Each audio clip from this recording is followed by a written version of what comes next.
The Constitution of India, Preamble. We, the people of India, having solemnly resolved to constitute India into a sovereign, socialist, secular, democratic republic and to secure to all its citizens justice, social, economic and political, liberty of thought, expression, belief, faith and worship, equality of status and of opportunity, and to promote among them all fraternity, assuring the dignity of the individual and the unity and integrity of the nation. In our Constituent Assembly, this 26th day of November 1949, do hereby adopt, enact and give to ourselves this Constitution.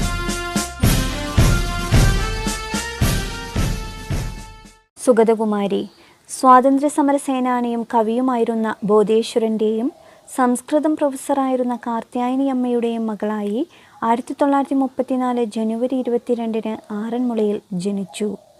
കാവ്യകൈരളിയുടെ മുറ്റത്ത് കത്തിനിന്ന നിറദീപം, മലയാളത്തിൻ്റെ ഹരിതഹൃദയത്തിൻ്റെ മിടുപ്പ്, മലയാണ്മയുടെ മഹാസുഹൃതമായ കവി, അമ്മ എന്നിങ്ങനെയെല്ലാം സുഗതകുമാരി അറിയപ്പെടുന്നു. പരിസ്ഥിതിയെപ്പറ്റി ഇത്രയും ആകുലപ്പെട്ട മറ്റൊരു ജീവിതം കാണാൻ പ്രയാസമായിരിക്കും. സഹ്യനേൽക്കുന്ന ഓരോ മുറിവും അവരെ വേദനിപ്പിച്ചു. അതിനായി ഐതിഹാസികമായ സമരങ്ങൾ നടത്തി, പരിഹാസശരമേറ്റു മുറിയാതെ കവിതകൾ എഴുതി, സൈരന്ധ്രീവനത്തെ കാത്തുസൂക്ഷിച്ചു, കൃഷ്ണവനത്തെ പരിപോഷിപ്പിച്ചു, പള്ളിയോടങ്ങൾ ചാഞ്ചാടുന്ന പമ്പാതീരഭൂമിയെ കവരുന്നതിനെ എതിർത്തു. പ്രകൃതിക്കായി അവർ അധികാരികളുമായി നിരന്തരം കലഹിച്ചു. അത് പക്ഷേ നമ്മുടെ ഭാവിക്കു വേണ്ടിയായിരുന്നു, നിലനിൽപ്പിനു വേണ്ടിയായിരുന്നു എന്നത് നമ്മൾ സൗകര്യപൂർവ്വം മറന്നു. മരക്കവി എന്ന പരിഹാസം അമരകവിയെ തളർത്തിയില്ല. ആശയറ്റ സ്ത്രീജന്മങ്ങൾക്കും മനസ്സറ്റുപോയ ജീവിതങ്ങൾക്കും പാവം മാനവഹൃദയങ്ങൾക്കും അവർ അഭയമുദ്രയണിഞ്ഞ ദേവിയായിരുന്നു. തൻ്റെ അവസാന അഭിലാഷങ്ങൾ മാതൃഭൂമിയോട് അവർ പങ്കുവച്ചിട്ടുണ്ട്. തൻ്റെ ഓർമ്മയ്ക്ക് ഒരു ആൽമരമുണ്ടാവണം എന്നു മാത്രമായിരുന്നു ആ ആഗ്രഹം. ചുവന്ന പഴങ്ങളുണ്ടാകുന്ന ആൽമരം. ഒരുപാട് പക്ഷികൾ അതിൽ വരും. തത്തകളൊക്കെ വന്ന് പഴങ്ങൾ തിന്നുന്ന അഭയവൃക്ഷം. അതിൻ്റെ പുറത്ത് ഒന്നും എഴുതി വയ്ക്കരുത്, അവിടെ ചിതാഭസ്മവും കൊണ്ടുവയ്ക്കരുത്. ആ ആൽമരം എവിടെ നടണമെന്നും എഴുതി വച്ചിട്ടുണ്ട്. തിരുവനന്തപുരത്തെ പേയാട്. മനസ്സിൻ്റെ താളം തെറ്റിയ നിരാലംബർക്കായി അവർ പടുത്തുയർത്തിയ അഭയയുടെ പിറകുവശത്തെ പാറക്കൂട്ടത്തിനടുത്ത്. താപത്തെ തടയുന്ന, വേരറ്റു വീഴാത്ത മഹാവൃക്ഷമായി അത് വളർന്നു പടർന്ന് തണൽ തരട്ടെ. ഇതായിരുന്നു അവരുടെ അവസാനത്തെ അഭിലാഷം. മാതൃഭൂമി ന്യൂസ് എഡിറ്റർ മലയൻകീഴ് ഗോപാലകൃഷ്ണൻ അവസാനമായി സുഗതകുമാരിയെ കണ്ടപ്പോൾ അവർ പറഞ്ഞതിങ്ങനെ: ചേച്ചിയും സുജാതയും പോയി, ഇനി ഞാൻ മാത്രം എന്തിനു കിടക്കണം?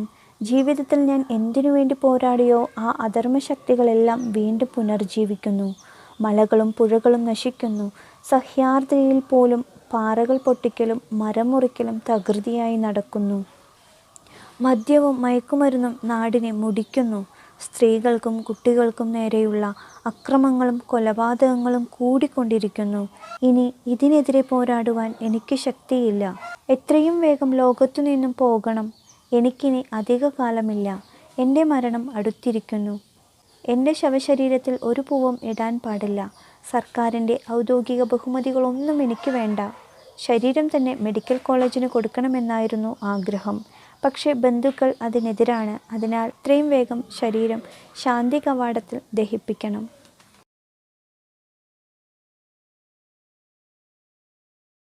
Hi my dear children, welcome back to the physics class.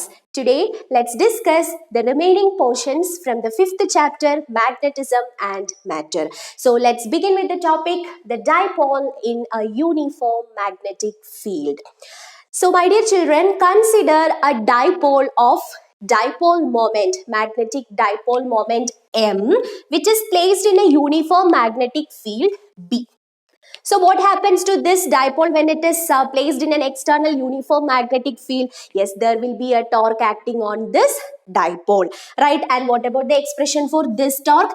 This torque is given by tau is equal to M cross B, where M and B are vectors. Or in magnitude, we can write tau is equal to mb sine theta. Tau is equal to mb sine theta, where theta is the angle between m and b. M is the magnetic moment and B is the uniform magnetic field. Okay, so tau is the restoring torque and mb sine theta, which is the deflecting torque. Now listen children, we know the expression for the restoring torque, that is tau is equal to I into alpha, where I is the moment of inertia and alpha is the angular acceleration. And this alpha, that is the angular acceleration, is the second derivative of angular displacement. So all these concepts that we have learned in +1, right? So in equilibrium here, the restoring torque, that is I alpha, the restoring torque will be equal to minus mb sine theta. Okay, I alpha is the restoring torque and mb sine theta is the deflecting torque, and in equilibrium this restoring torque which will be equal to minus mb sine theta. That is, this negative sign indicates that the restoring torque is in opposite direction to the deflecting torque. Clear? Now we can write I into d square theta by dt square is equal to minus mb sine theta. Okay. And listen children, what is the physical significance of torque? Yes, this torque will tend to rotate the dipole in the uniform magnetic field, right? And here we have an approximation, that is for small rotations, the angle theta. We know that theta is the rotating angle and the sine of this angle, that is sine theta, will be approximately equal to theta for small rotation. So we have an approximation like this. For small rotation, sine theta is approximately equal to theta. So we can substitute this in this expression. So this will be I into d square theta by dt square, and sine theta is approximately equal to theta, and we can bring this term to LHS. So this will be plus mb theta, that is equal to 0.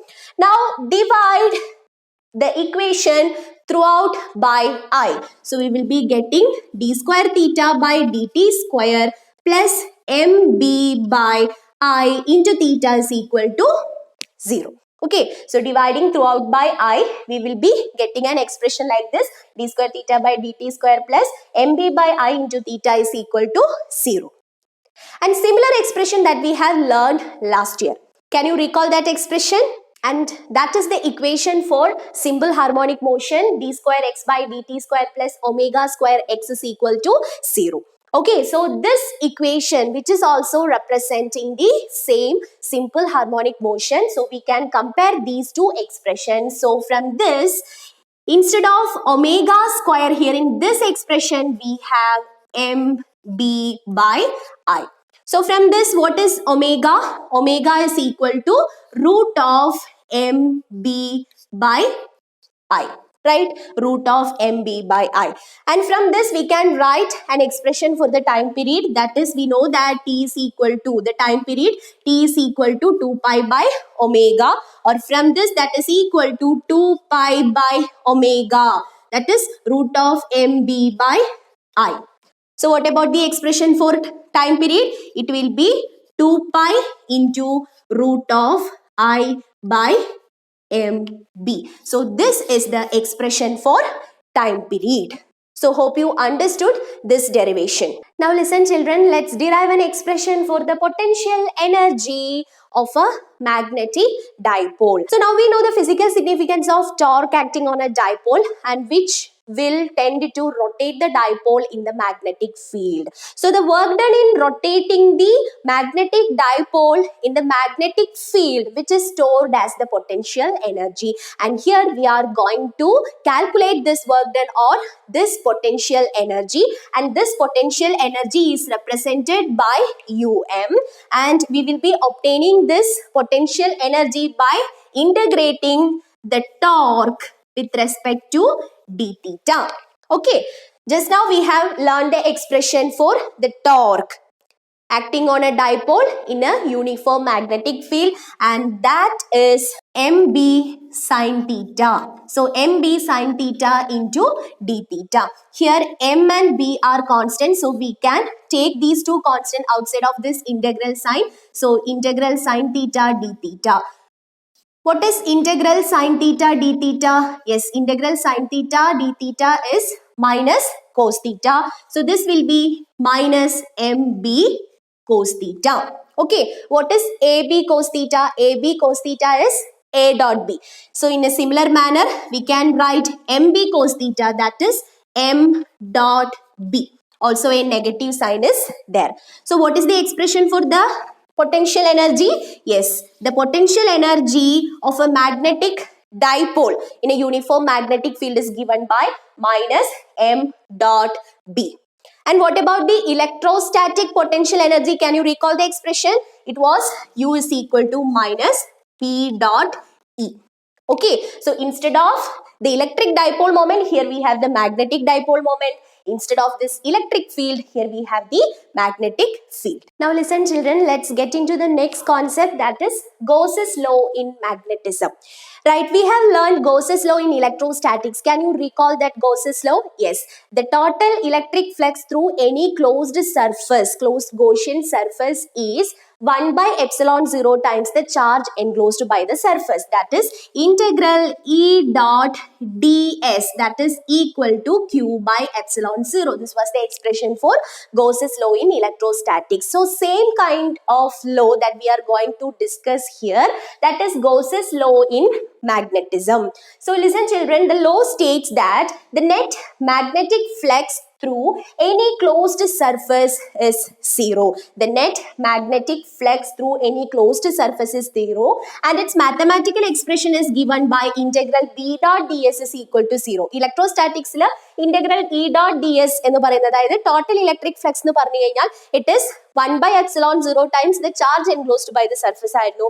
But in the case of magnetism, Gauss's law states that the net magnetic flux through the closed surface or through any closed surface is 0. That is integral B dot ds is equal to 0.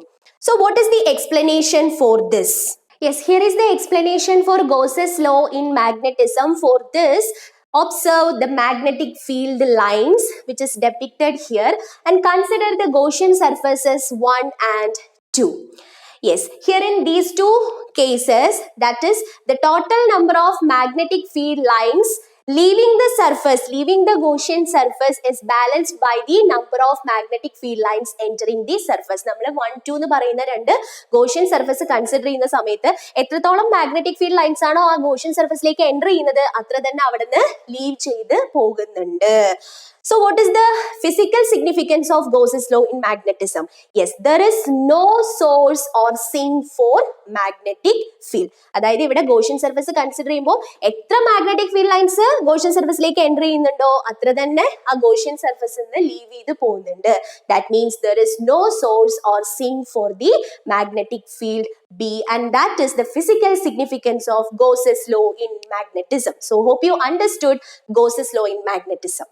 Listen children, now let's discuss Earth's magnetism. So we know that Earth behaves as a magnet. Earth behaves as a magnet, and originally the magnetic field of Earth was thought of arising from a giant bar magnet which is placed along the axis of rotation of Earth and deep in the interior. Earthinte approximate ആയിട്ട് axis of rotationൽ തന്നെ ഉണ്ടായേക്കാവുന്ന ഒരു bar magnet കാരണമാണ് എർത്തിന് magnetic field ഉള്ളത് എന്നുള്ള ഒരു concept മുന്നേ ഉണ്ടായിരുന്നു. Okay, but the magnetic field is now thought to arise due to the electrical currents produced by the motion of metallic fluids in the outer core of the earth.